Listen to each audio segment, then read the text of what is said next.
ഇന്നലെ പുലർച്ചെ അമേരിക്കയും ഇസ്രയേലും സംയുക്തമായി നടത്തിയ ആക്രമണത്തിലാണ് ആയത്തുള്ള അലി ഖമനായി കൊല്ലപ്പെട്ടത്. ചരിത്രത്തിലെ വൻ ചെകുത്താൻ കൊല്ലപ്പെട്ടെന്ന് സമൂഹ മാധ്യമ പ്ലാറ്റ്ഫോം ട്രൂത്ത് സോഷ്യലിലൂടെ അമേരിക്കൻ പ്രസിഡന്റ് ഡൊണാൾഡ് ട്രംപ് പ്രഖ്യാപിച്ചു. എന്നാൽ മണിക്കൂറുകൾക്ക് ശേഷമാണ് പരമോന്നത നേതാവ് കൊല്ലപ്പെട്ടതായി ഇറാൻ സ്റ്റേറ്റ് മീഡിയ ഔദ്യോഗികമായി അറിയിച്ചത്. حضرت امام خامنه ای با نوشیدن شهد گوارای شهادت در ماه مبارک رمضان به ملکوت اعلا پیوست. انا لله قائد اعظم شهید و عظیم الشان حضرت آیت الله العظما امام خمینی حضرت آیت الله العظما امام خامنه ای. സ്വന്തം ഓഫീസിൽ വെച്ച് ഔദ്യോഗിക ചുമതലകൾ നിർവഹിക്കുന്നതിനിടെയാണ് ഖമനായി കൊല്ലപ്പെട്ടത്.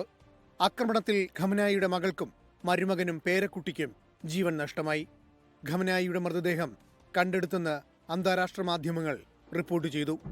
ഖമനായിയുടെ മൃതദേഹ ചിത്രങ്ങൾ ഡൊണാൾഡ് ട്രംപും ഇസ്രയേൽ പ്രധാനമന്ത്രി ബെഞ്ചമിൻ നെതന്യാഹുവും കണ്ടതായി ഇസ്രയേൽ മാധ്യമങ്ങൾ റിപ്പോർട്ട് ചെയ്തു.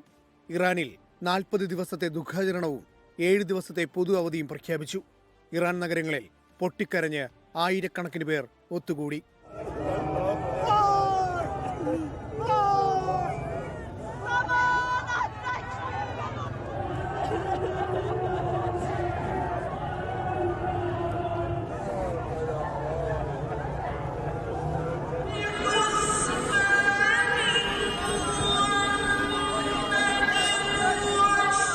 അമേരിക്കയിൽ ഉൾപ്പെടെ വിവിധ ലോകരാജ്യങ്ങളിൽ പ്രതിഷേധ പ്രകടനങ്ങൾ നടന്നു.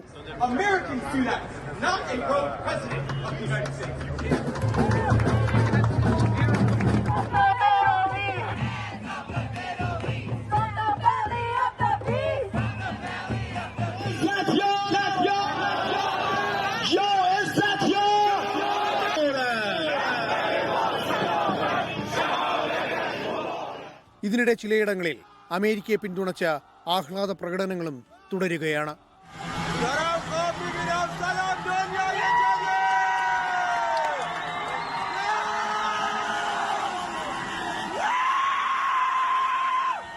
International desk 24. ലോകത്തെവിടെയായാലും ഏത് സമയത്തും 24 വാർത്തകളും ഓഗ്മെന്റഡ് റിയാലിറ്റി പാക്കേജുകളും എക്സ്പ്ലെയിനറുകളും വിശദമായി കാണാൻ ഞങ്ങളുടെ യൂട്യൂബ് ചാനൽ നിങ്ങൾക്ക് സബ്സ്ക്രൈബ് ചെയ്യാം.